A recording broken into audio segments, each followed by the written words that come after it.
Welcome to Sons of Patriarchy. I'm your host, Peter Bell. Sons of Patriarchy exists to expose the hidden power structures behind Christian nationalism.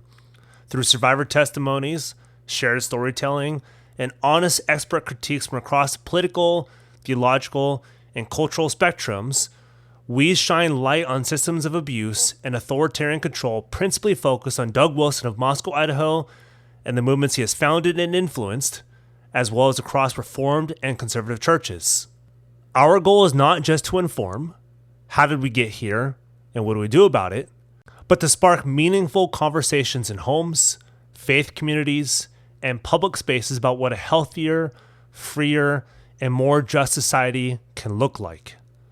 Together, we can dismantle harmful narratives and build communities of mutual respect and diversity.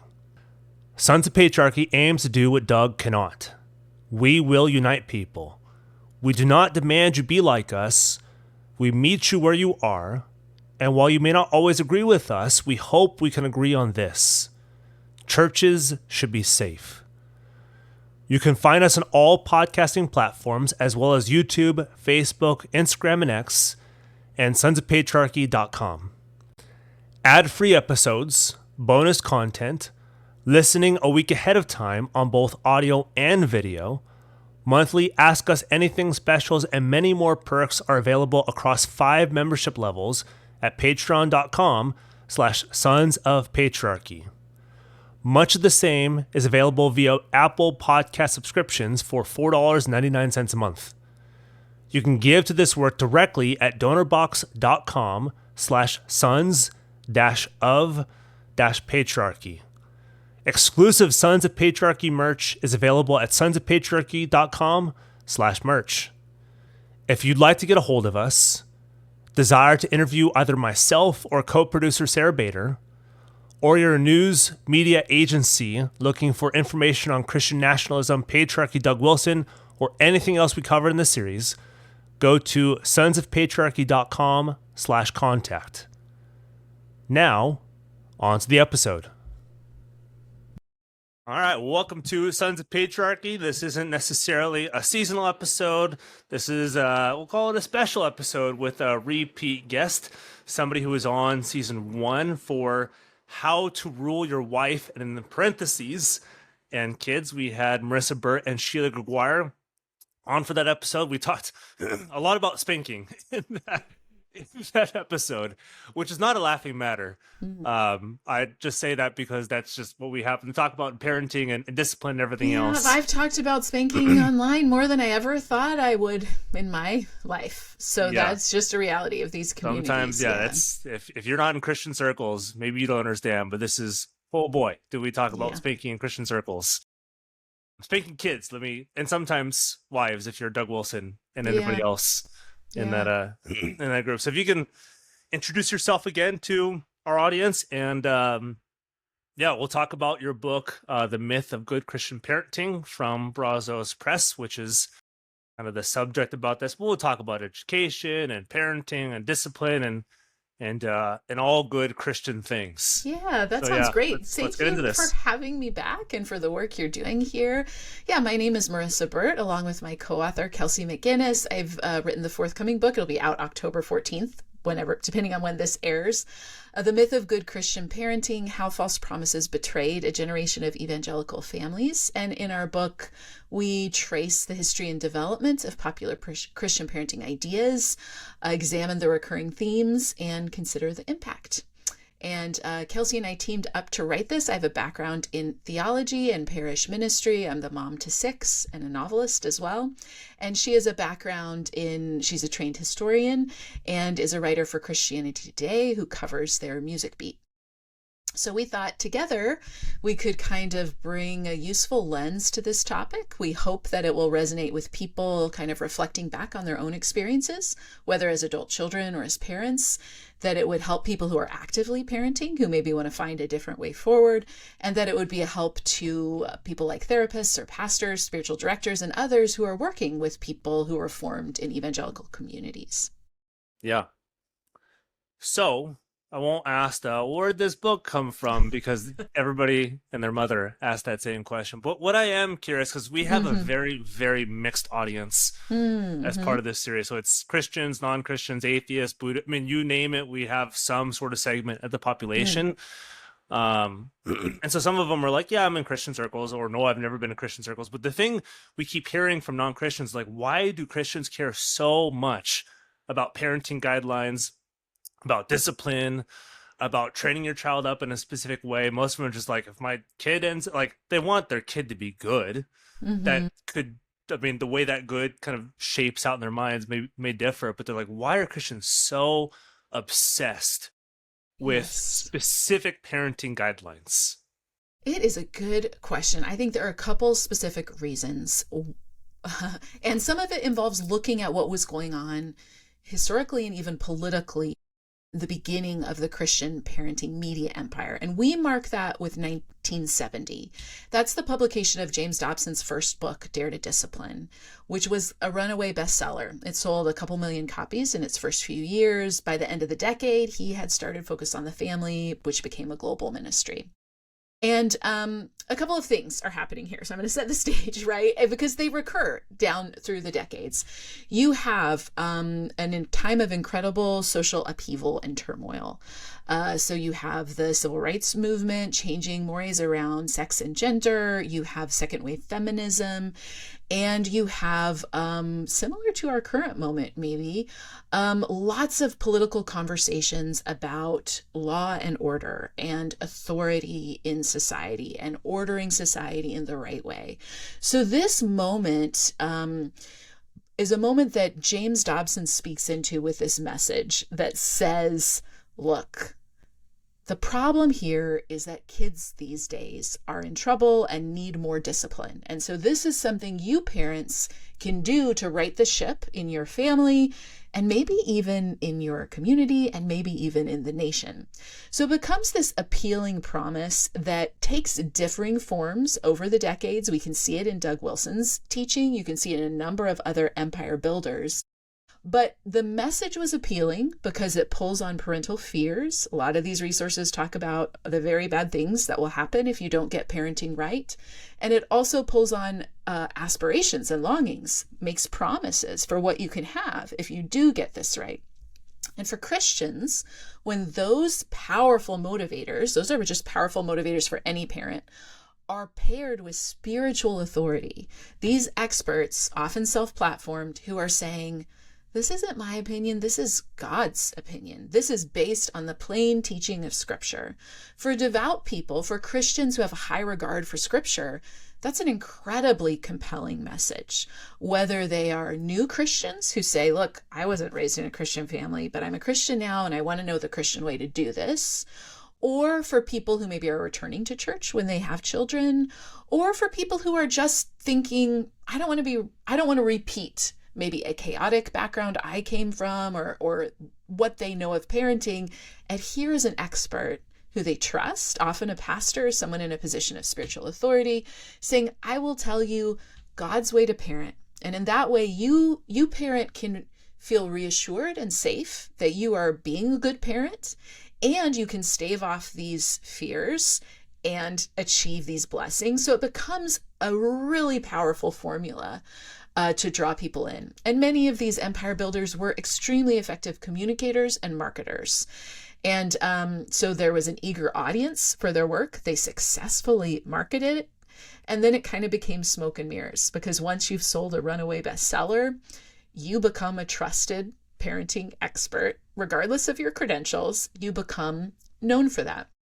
And a lot of these people went on to build international ministries that were relatively ecumenical. We see this in Wilson's community as well. A lot of people are drawn in by family life teaching. So they're maybe setting aside theological distinctives and different things, but they're interested in how can I have a godly marriage? How can I have a godly family life? And that becomes a draw into differing communities. So a number of things are kind of happening at the same time. But yeah, it makes for a very compelling message, particularly in American subcultures that value self-help. Yeah. you know? Even more particularly, and you talk about this in your book at some points, and I think you highlight it well. American whites, Christian evangelicalism. Yes. This is like Yes. a very small subculture. I mean, actually, not small. It's a big subculture within evangelicalism in the United States, but it is a Yeah. particularly white Christian evangelical concern. Absolutely. But above has an everybody else. outsized influence Exactly. in a Yep. number of ways because evangelical publishing, Christian publishing There's just so was much really power behind it. dominated by Exactly. white evangelical voices and still is to a large degree. So yeah, definitely an outsized influence in media production, which a lot of evangelicals consume. Yeah, and we're not saying, because I know we'll get this like, well, you're woke at Sons of Patriarchy. You guys talk about all this liberal. We're not saying like all white Christian publishing is horrible, but like you said, there's an outsized dynamic within white evangelical publishing that does talk about this way more often than anybody else, and then gets the airtime that other people don't. Exactly. And because sometimes people will ask us that, well, what other, voices were there? And the reality is there just weren't many. They were excluded. So this is the dominant voice. So this is the body of work that we're looking at. Yep. And you discuss James Dobson, and we've talked about him a little bit on the series. And I if I recall correctly, we talked about him. And I think Sheila and I talked about him as well.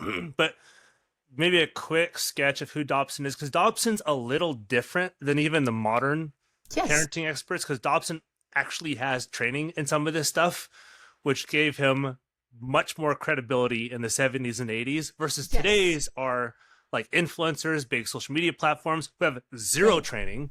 Right. Even though they say the same things or build off of Dobson's work. So who is Dobson, and then like what made him so incredibly influential in this realm? I mean, we could probably do a whole you could do a whole podcast on Dobson. I'm sure we people also have. made this is about a month after his death. So he's been in a lot of headlines. Yeah. So I'll speak to his influence in parenting content in particular. So in 1970, it's worth noting, he's one of the few who does have credentials. He had a degree in child psychology. He later distanced from psychology as his field of expertise. Yeah, if I remember right, like he was either writing in it or researching it much more particularly before he started writing popularly. Yes, and then as he became more political and more explicitly Christian in his resources, he distanced from psychology, like many of these resources do, and view external sources of expertise with skepticism. But yeah, when he wrote this book, it's worth noting it was 1970. He had just finished his doctoral studies. He was quite young. He was working with Paul Popenoe at the time, who was kind of you could think of him as the father of the modern Christian marriage counseling movement, who was a known eugenicist and white supremacist. So he was working closely with Paul Popenoe. He worked in the school system with juvenile delinquents. And these are important facts because when he goes to write Dare to Discipline, he's the father of a toddler and an infant, right? He's a young man. It's almost entirely theoretical. And a lot of what shows up in that resource is his perspective on juvenile delinquency and working with teenagers. So I think it's a fair assumption to read into that's forming a lot of his views, plus the social turmoil of the day. And the tail end of the sexual revolution coming into the more majority, the 70s. Yeah, there's a lot happening at this time. There's a lot happening there, a lot of discussion of like what you need to do to make sure your child doesn't turn out to be a criminal. Like that is a big thread throughout his first book, even down to he has a whole chapter where he very vividly describes in first person narration a teenage boy's descent into drug use and ultimately death. So when I say fear mongering, it is very stoking parental fears.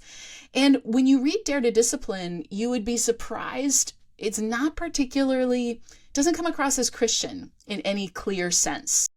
He has a chapter at the end, a couple pages devoted to special word for moms. And in there, he includes kind of the rod proverbs. But the rest of the book really reads like a conservative parenting book. And I think that is a helpful framing for Dobson's advice, because obviously, if you know anything about him, you know he became very politically active. He was very involved with the religious right. And that became a significant piece of Focus on the Family and their ministry outreach, but it was woven throughout these ideas of here's a psychologist presenting you with Christian advice for your marriage and your family, even though he wasn't necessarily drawing on agreed upon psychological research. This shows up, for instance, in his book, Bringing Up Boys, which I want to say was around 2000 when it was published.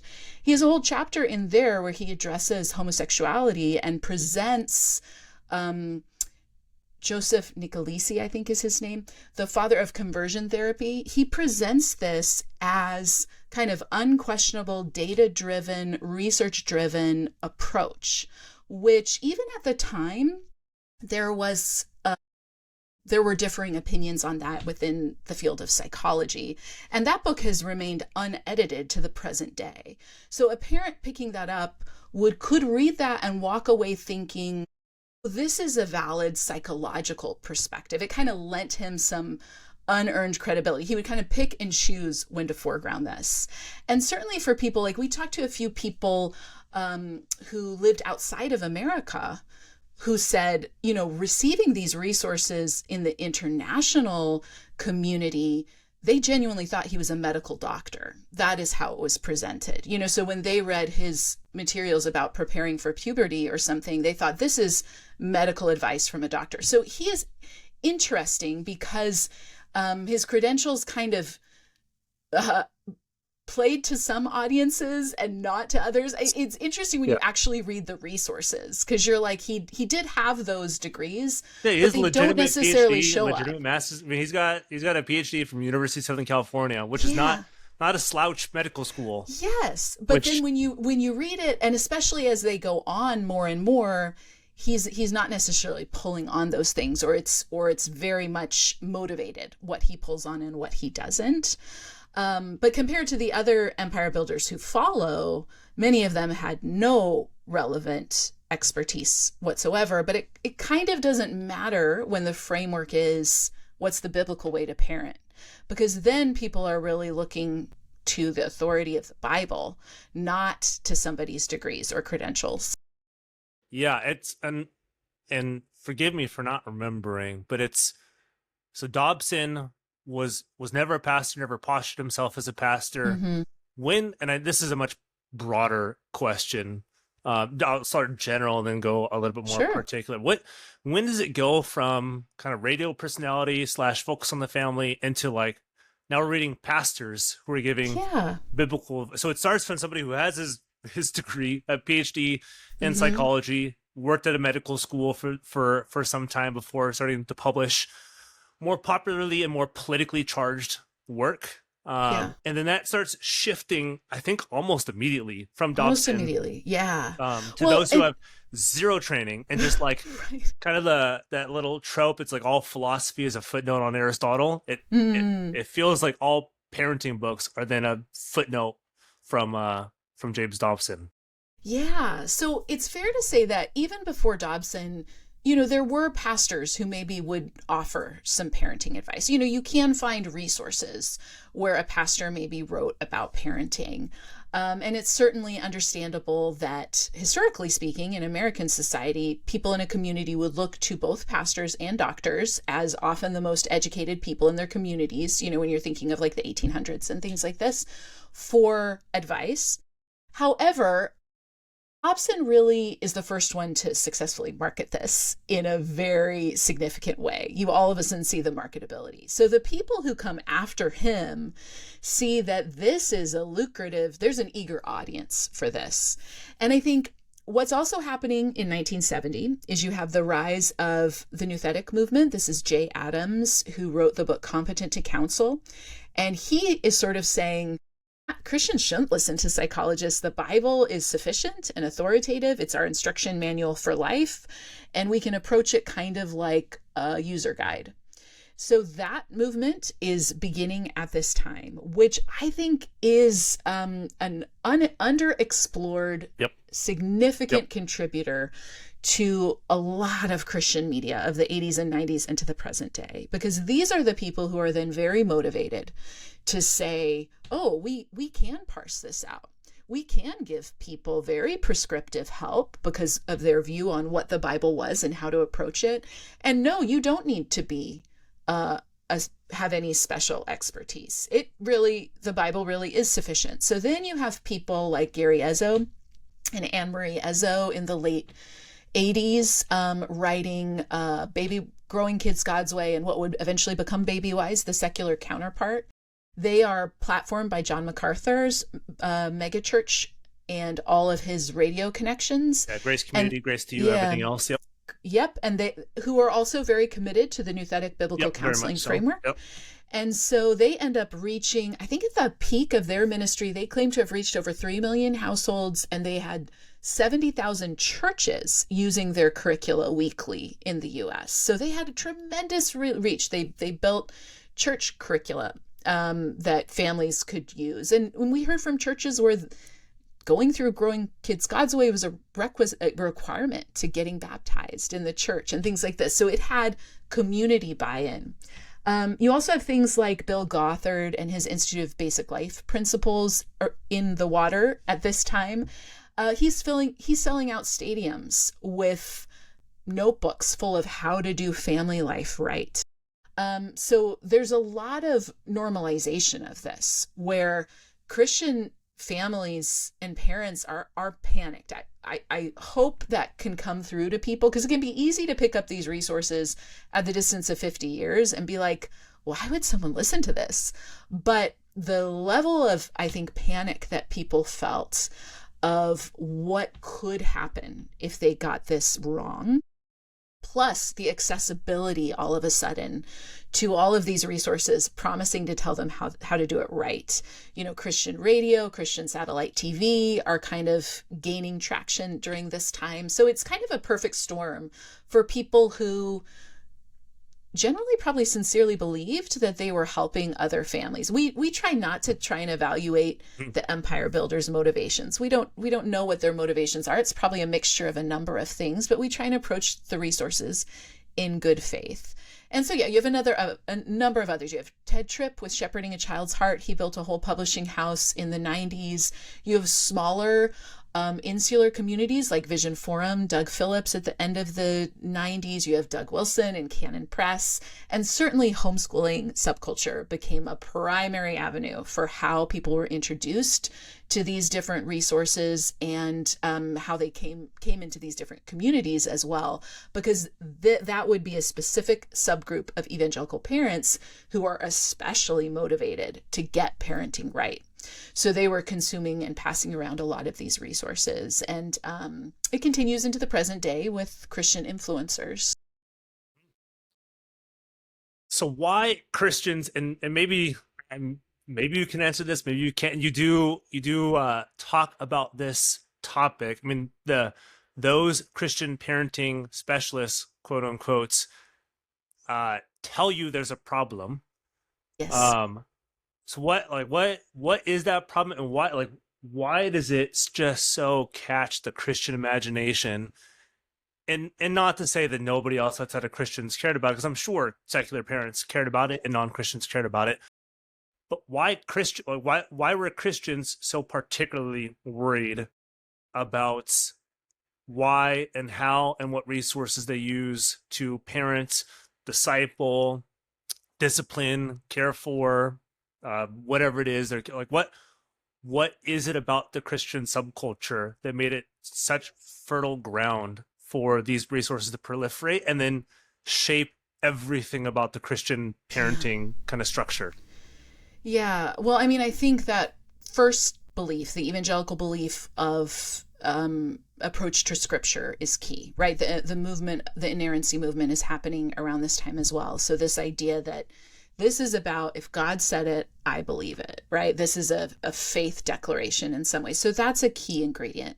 I think also a key ingredient is this kind of culture war contrariness that really has been with evangelicalism from the 70s to the present. We can look around right now and see it, a very similar, I think, a very parallel moment to what was happening in Dobson's era, right? There's a lot of concerns, some of them legitimate, some of them stoked in different communities.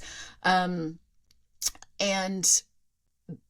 the people want, it's very appealing to be told that there's something you can do about that, right? Like when you feel like things look apocalyptic or catastrophic, to be told. We can cast aspersion on them, but when you're told this is a problem and here's a very clear solution for it, it's really hard not to take. I mean, what do we do with like weight loss pills and fitness programs? That's what everybody falls into. Very easily, or supposedly easy, simple, I guess is the better word, simple approach to here's a problem, here's a solution. Yeah, exactly. Here's a solution, and it's what God wants for you too. Yeah. So this spiritualized solution, you're doing a good job. Exactly. And there's eternal stakes involved in this. Like if you get this right, you can protect your child from all of this that you're worried about around you. And you can maybe secure their eternal future. Like their eternal soul might be at stake. A lot of these resources directly address that. So I do think it played on unique and deep-seated fears that are common to all parents, but with this spiritual authority element, it became very difficult, I think, for some people to challenge or contest it, particularly when there was some gatekeeping of other resources, of saying, don't listen to those people, that's a slippery slope, or that's progressive, or the secular voices will lead you astray. Then you really are left with an isolated subgroup of people that you are listening to.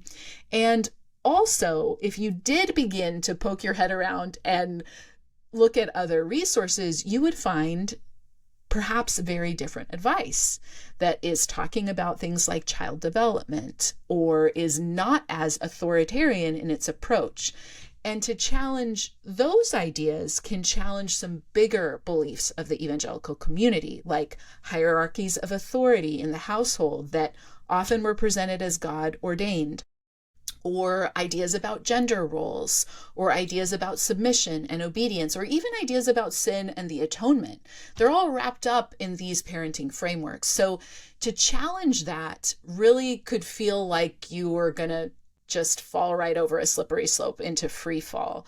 So I think for a lot of people, the security that this black and white thinking, this like, get it right, here's the way, was very compelling. And it's understandable. And I think it's why you see the pendulum swinging that way again, I think in our current moment. I think it's swinging back toward that kind of Christian authoritarian parenting model.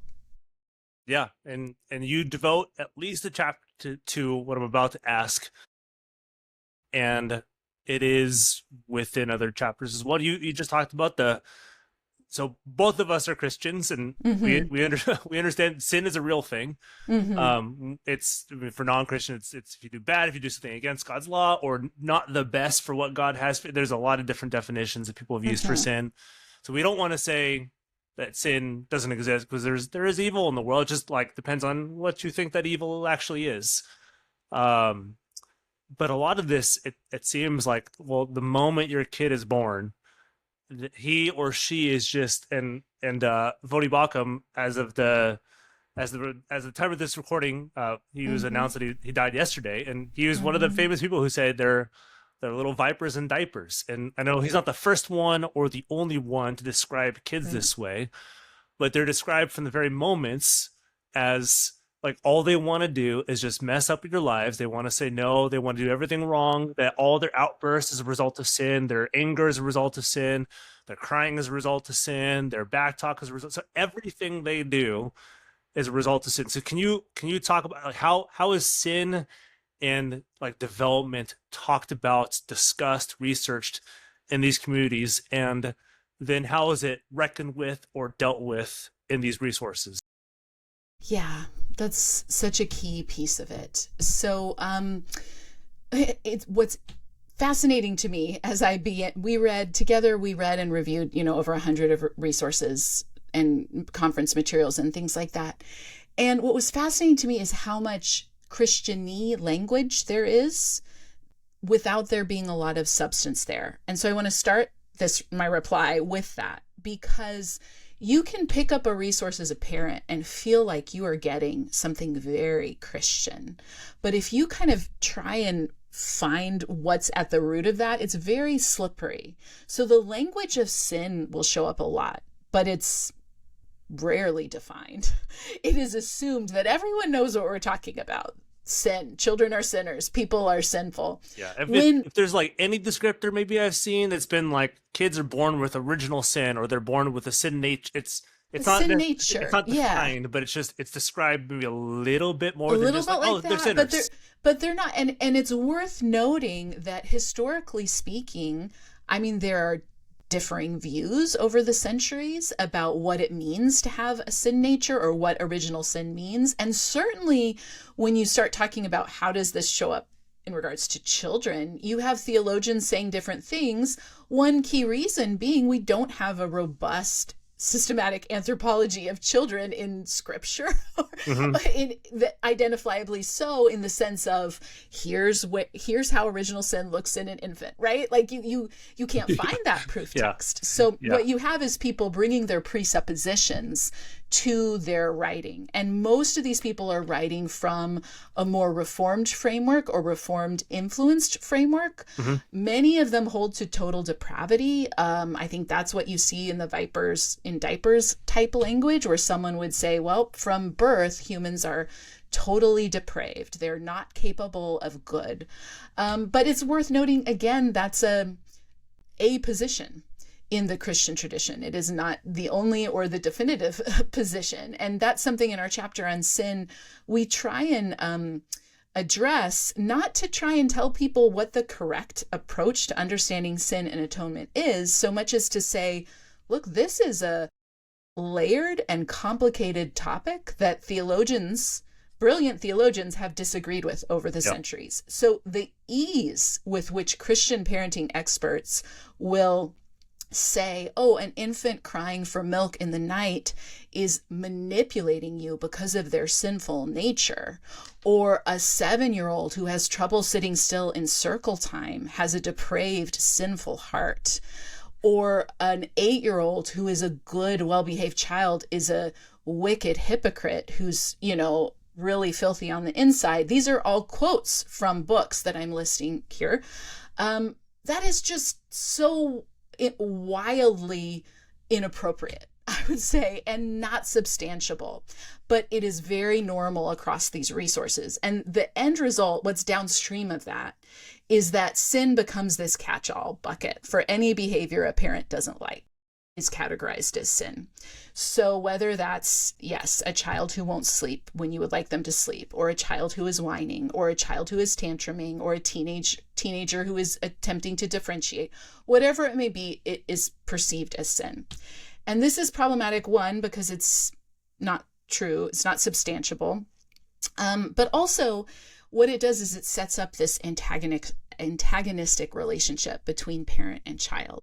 Because another key ingredient of this teaching is parents are told that their authority is sacrosanct, that they are agents of God who operate as representatives of God, and that they must guard their authority at all costs, that they are going to be tempted to be too permissive with their children, but they should not listen to that because that's not for their child's well-being. They need to enforce the order of the home, which would be parents in charge, children obeying, often instantly, cheerfully, and without question. That standard is what is presented, this expectation for first-time cheerful obedience.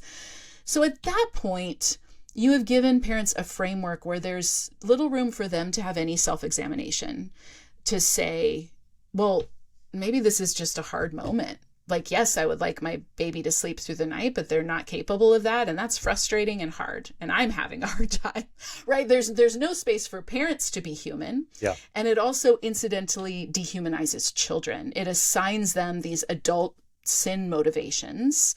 Right. And it leaves parents operating solely out of that, because it's not just what these resources offer that's harmful, it's what they are missing. And most of them have no consideration of child development. So there's no curiosity there, which is tragically ironic given the fact that Christians would say God designed humans to develop from immaturity to maturity, that's part of his design. So you would think want to be curious about that, or that would give us special consideration for vulnerable children, or maybe we would see opportunities in those difficult moments for our own maturity and character growth and the fruit of the Spirit to be evident. But all of that is missing when what you have is this authority submission as the ultimate and most important goals.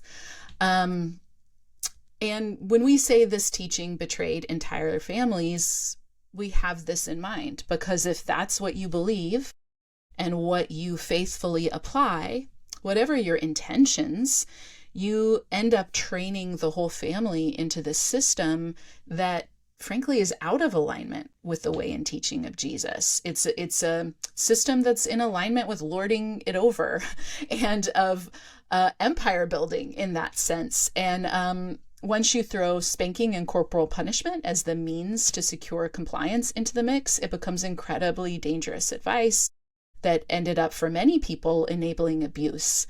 And so none of this was theoretical, because all these things together means parents were very motivated for understandable reasons, trusted this advice, and applied it.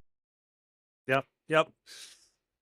I won't go too much into spanking because we talked a lot about spanking in episode 15. You can listen to that again if you like. Yes, if people want to go more into spanking, just so we can save some time for some other stuff.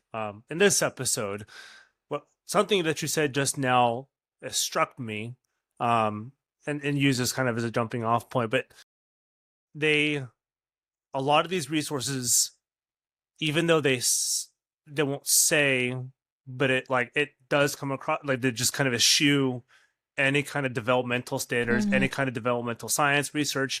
But something you said struck me, and I wonder if it struck listeners, but then they treat their children sort of as fully developed, as full adults with capability of understanding their actions, the consequences of their actions. They assign them motives for their actions, which is not always what we do and not always terribly helpful, but like it is more appropriate, if you can call it that word. And I use that very lightly for adults. Adults, like, we do have reasons for what we do, and sometimes we do things we don't know why we do it. But more often than not, we have a thought process that there are consequences for these. And so it makes sense when we have consequences for actions. But for a lot of kids, they haven't lived the life that we have. They haven't had the built up store of knowledge. They haven't had an understanding of human relations. The development's not there. So even though they eschew any kind of development, they still treat their kids as if they are developed to the point where they can understand this stuff. Yeah. And it's really an impossible metric, because often children are expected to perform even in ways that adults don't hold themselves to that standard of obedience, which is wild when you begin to think about it. And this really struck me when I was reading Ted Tripp's book, Shepherding a Child's Heart, which is still highly recommended in many Christian circles today, because, and he was very influenced by the Nouthetic movement. He trained in under it. But his premise is that it's a parent's job to kind of plumb their children's heart to get at their motivations. And I think it's fair to say it's possible he was pushing back against the more behavioristic approach of someone like James Dobson. I think that makes sense. But what he was offering was this sort of nouthetic framework that said what's going to be at the bottom of that heart is going to always be a question of sin and idolatry, of what your child is worshiping in that moment. That's the language he uses. Like, is your child in any moment of correction or interaction Godward oriented or against God? And I think those kind of frameworks sound good to someone who wants to please God. But exactly as you said, it just has no consideration for a child in different stages of development. And so it's how you end up with parents saying, yes, you toddler are manipulating me, or you are trying to deceive me, or you are, any number of things that just come from these kind of made up sin categories that, unfortunately, when we heard from children raised under that, cultivated sometimes scrupulosity and religious OCD, because they were taught to examine their heart for every single motive to see whether it was Godward or not, or it led them to view themselves in terms of these categories and their behaviors. And it led to all kinds of problems down the road, certainly with their relationship with God and their understanding of faith formation, but also their ability to just be a human being, right? Because it's an incredible pressure cooker for everyone in these systems, because not only consideration of human development, but also just of human need is pretty absent. Like, there's not an excuse for children who are tired or hungry or even sick, or sometimes some of these researchers will say, even if they have disability, it doesn't matter. It's a one-size-fits-all expectation for obedience and compliance, or there's punishment. And that scales. That expectation is there for parents as well, that they need to obey these ideas and get it right, or else there's maybe cosmic kind of punishment for them. And so no one is really permitted to have human need. Parents doesn't have a space to say this is really hard or I'm having a hard time, and neither do the children. And all of it, I think, kind of points back to a view of God as very exacting and cruel and primarily concerned with good behavior. Mm-hmm. So for those either unaware or for those who are aware and are like, I don't really know where this came from. So where, I think a lot of Christians like, yeah, I trust the Bible and I believe it's God's word. Whatever it is that they may mean by that specifically, where do people get parenting principles from the Bible? Because I think you're told as a kid, it's like, is it the God's love letter to you, or it's the way to salvation? It's how Jesus died and rose for you. I don't think if you ask your average Christian, what's the Bible? They would say, oh, it's a parenting discipleship program. Right. So where are people getting, like, is it Bible quotes? Is it like inferences? Is it good necessary consequence? Like, where are these resources getting their parenting principles from, if this is not what most people go to the Bible for? Right. I mean, all of the above. I do think there's a fair bit of just common sense parenting thrown in there as like, this is the way, kind of like the way it's always been, the way it should be. There's a lot of proof texted verses. Sometimes this is the ones you might expect, like the rod Proverbs are proof texted. Hebrews 12:5-6 is proof texted often. And then some general idea verses are proof texted, like Romans 1 and 2 are proof texted to talk about the sinfulness of a child's heart. And a surprising one, it was surprising to me, but it came up multiple times. So I was like, oh, I think this is a recurrent one, is, I think it's from Genesis 18, but don't quote me on that. It's a verse about God's promise to Abraham, about if he is faithful, there will be generations of faithfulness after. And that one shows up a lot. And I was very surprised because it's a clearly proof texted verse where it's just pulled out of this narrative portion to sort of say, fathers, you can expect a godly legacy if you are obedient. So there's some general ones like that. But then there's just a lot of Christianese talking about sin and atonement and leading children to the cross of Christ and helping children understand the gospel. So again, these kind of terms that aren't clearly defined, parents walk away from a resource feeling like this is a godly way to do this. Because speaking from like an exegetical and hermeneutical perspective, yes, the Bible is not a parenting manual, right? The majority of the Bible comes to us in narrative form. It's story. Extracting parenting principles from it is a work of interpretation at best. The only direct instruction Christians parents receive, it's repeated twice in the New Testament, is fathers, do not embitter or provoke your children to anger. In Ephesians 6, it's followed up with bring them up in the instruction and discipline of the Lord.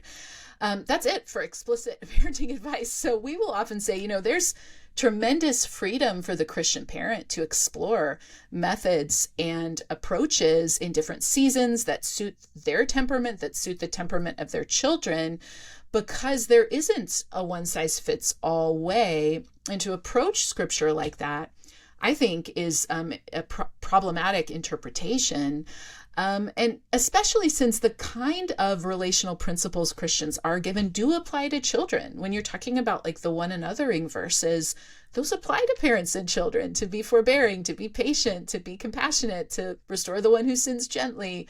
Or Jesus' teaching to love your neighbor involves loving our smallest and newest neighbors as well. So these sort of broad relational principles we have apply to parents and children, but remarkably are absent on the pages of these books. Very few of these books will reference any of those verses, let alone some of the imagery about God as Father that we get in things like Jesus' story of the prodigal son, or the imagery of the father carrying his son into the wilderness when the prophets are talking about God and the people of Israel.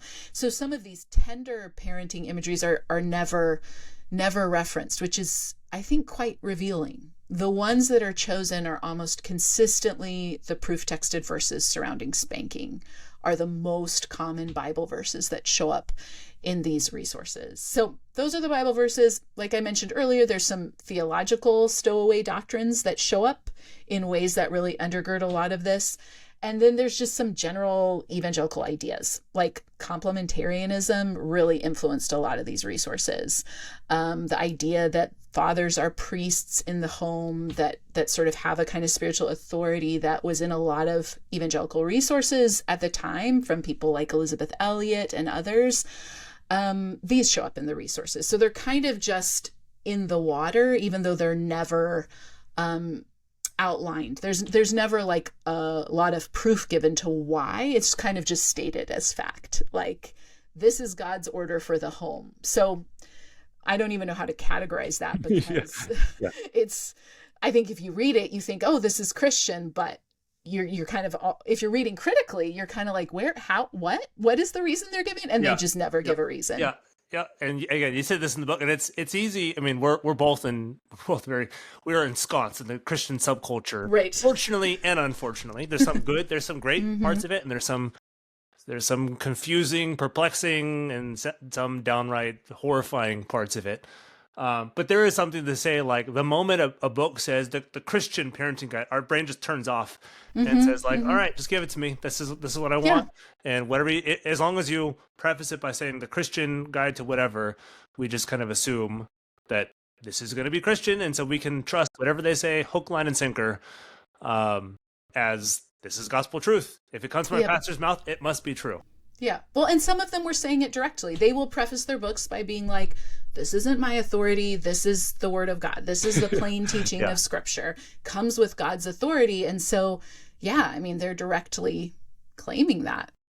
Yeah. Well, which should be, and me having formerly been in the ordination process in the Presbyterian, and not saying I'm Mr. Pious in any stretch of the imagination, but like, it should terrify pastors and those who are writing. Like, if you say that, people will say, so, well, yes, of course, whatever you say, pastor, or whatever you say, Christian author, I will.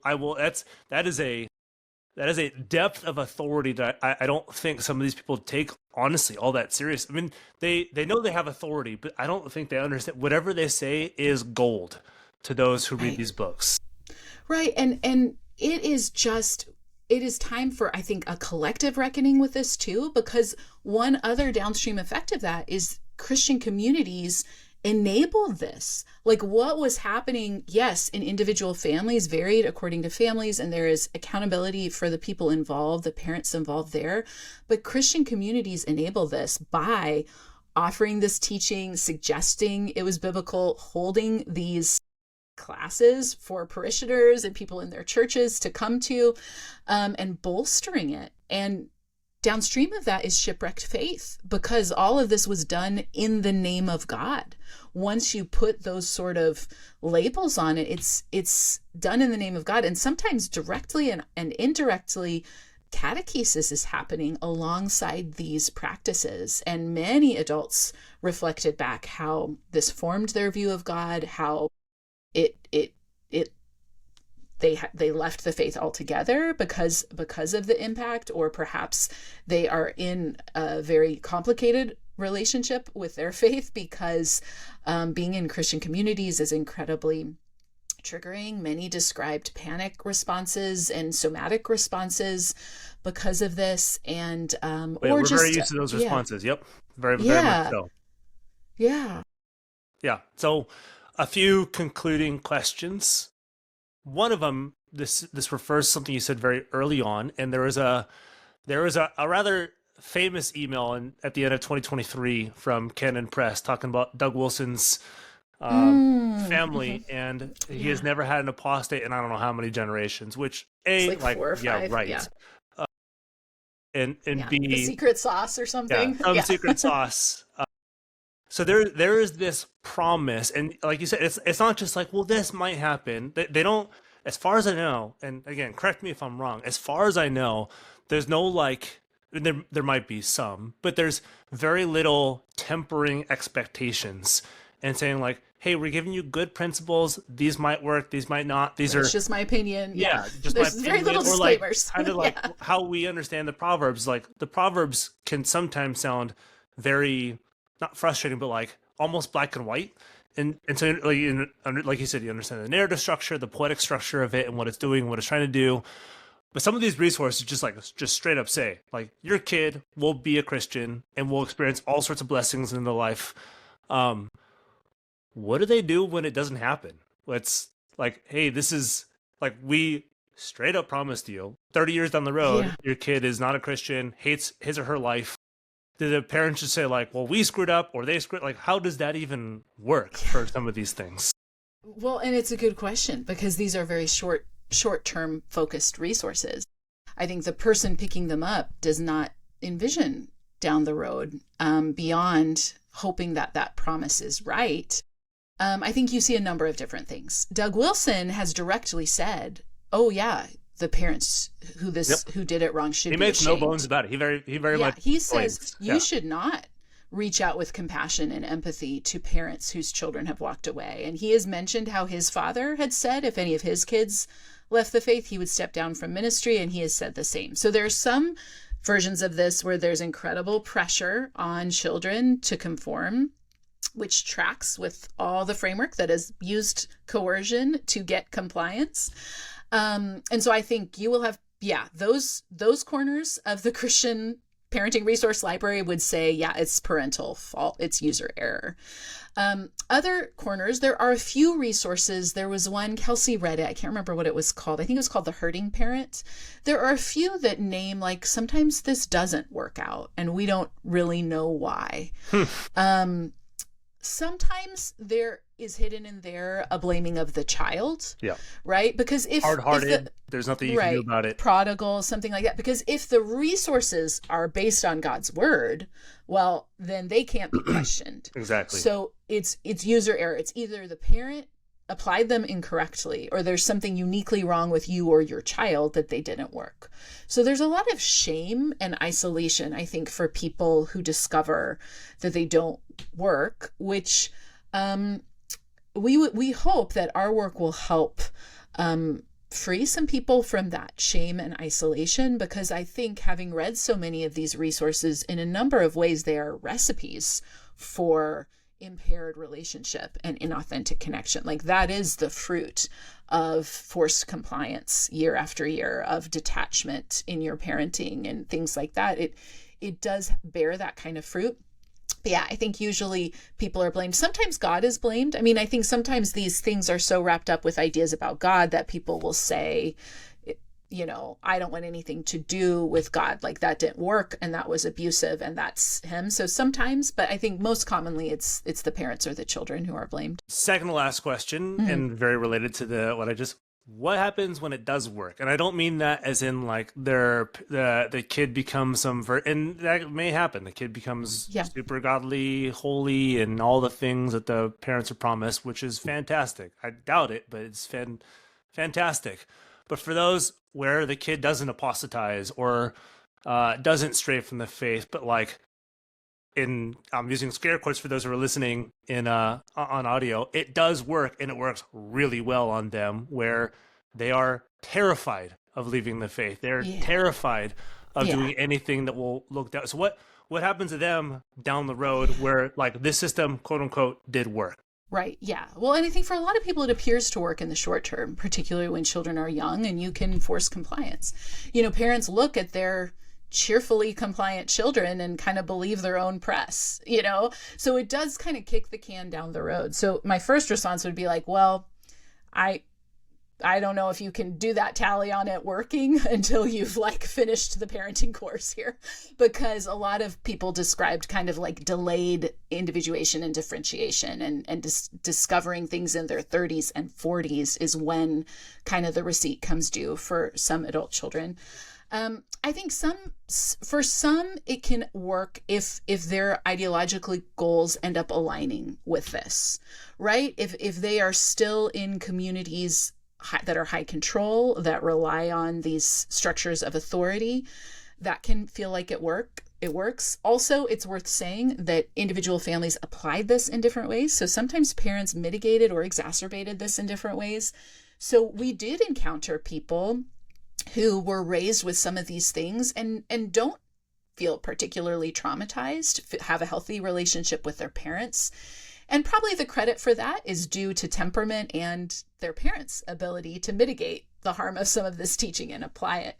But the vast majority of people, I would say, who maybe would acknowledge that it worked to some degree, would also then say, oh, wow, but I saw the fruit of this crop up in chronic illness, in mental health and anxiety and depression, in self-harm behaviors, in later on relationships, that were abusive felt quote unquote normal to me because I was raised in these frameworks where love equals pain. I must be doing something wrong because I'm being hit or abused in some way. Exactly. That's what it should be. So working is a relatively utilitarian metric. And it goes back to the one size fits all parenting. If working means people who unthinkingly comply with authority, yeah, I guess in some respects, for some people, maybe that worked in the sense that they are looking for authoritarian leaders to tell them how to live their lives, and that feels right and safe. And we certainly see that in different cultures. But as far as maintaining connection in extended families or people feeling healthy relationally because of these, I don't know. We just didn't hear from many people at all who would say that was the case. So I don't know if that answers your question. No, that's very helpful. Touches on some different things. Yep. And that leads me to the last question that we can conclude on. You don't. And you say very specifically, you and Kelsey say very specifically at the end of the book, the whole point of this book is not to give people, is to tell people that these books to give very clear pointers on what to do is not just wrong, could be very harmful, and it completely neglects child psychology, growth development, everything else. And so you say, we're not going to give you the things to not do or to right. do that we think is healthy, because I'd be following along the same track that everybody else is. Yeah. But you do give some questions and some general guidelines to look through these books. What are some of the things when people are reading, researching, going to churches, these are the kinds of questions, the kinds of things you should be asking and considering when engaging with these resources? Yeah, that's spot on. Because yes, for obvious reasons, we do not want to platform ourselves to now say, here's the right way to do this. Which is exactly what you're critiquing. Yep. And we fully recognize that what maybe, I'm a mom to 6, what maybe I found helpful is not universally helpful. Maybe it was helpful because of my temperament or the individual children entrusted to my care. So there's a sense in which we would love to return freedom and agency back to parents and say, this is something to get curious about. Resources can help, but we developed a metric, and I can maybe try and include a link for your show notes, but you can come to my website and download it there if you want. But that has some kind of green light, yellow light, red light metrics, and some questions to ask as you're looking through resources. Like, how does this resource present the parent-child relationship? Is it antagonistic? Is it mutual? Like how are they presenting that? How are parents spoken of? What's the anthropology of parenthood and of childhood? Are children spoken in respectful ways and as full human beings? What how is discipline described? Are the disciplinary recommendations something any adult could do to any child in public or not? You know, some of these kind of just open-ended questions to say, how do I feel when I read this book? Do I feel encouraged, or do I feel like I need to get to work? You know, just some kind of things to consider. What are some green lights? Does it discuss child development in a meaningful way? Does it discuss neurodivergence and disability in a meaningful way? What is it? Does it even reference Jesus? Because for all of these Christian-y books, many of them never even mention the name of Jesus. Like, for people who claim to follow him, does it give attention to his life and teaching and example and ministry? So we wanted to encourage parents to kind of think critically about any Christian resource they're picking up, to remember that it is always ever just going to be someone's opinion. So to kind of deflate it down from this realm of spiritual authority to maybe the realm of, like, if we were having coffee together and I was saying, here's something that worked for me as a parent, you know, to kind of take it at that level. And then to see it as an opportunity to get curious, because parenting can be remarkably triggering. And so it can be an opportunity to get curious about your own background and your family of origin, and to say, why am I drawn to certain teachings and certain frameworks, and to maybe explore a bit there. So those are a few of the third section of our book is kind of like, where do we go from here, and has some more suggestions to that end. But hopefully that can give some people some ideas of how to approach these things in the future. Awesome. Well, we were talking about, this is sort of a special episode, but this is talking to Marissa Burt and her co-author, Kelsey Kramer McGinnis. This is The Myth of Good Christian Parenting, How False Promises Betrayed a Generation of Evangelical Families, which I know wasn't your original title. And I remember your email to me. It's been through like 3 or 4 iterations. I remember. It's a funny email. Like, after our first episode went live, it was like, oh, by the way, our title changed after this, because it was a different title on our first recording, and then you changed the title. And I know publishers do this, but I think it's a phenomenal title. It's a really well written book, very well researched. And Thank you said, you're not giving us like, here are the strict guidelines, because that's exactly what you're critiquing. It's a helpful overall look at this and how Christians, we want the same thing everybody else wants. We want clear-cut answers. And sometimes, like you said, child development is just not clear-cut. I'm not a parent, but I would imagine parents are like, frickin' men, that child development is not clear-cut. We're talking about individual people. Yep. People made in God's image who are very different from each other, and they require different parenting principles. Sometimes they work, sometimes it doesn't. Doesn't mean it's easy or error. It's just, that's just the way. That's the way life works. Sometimes it's not as black and white. But thank you, Marissa, for coming on. Thank you for having me. It's been a pleasure having you.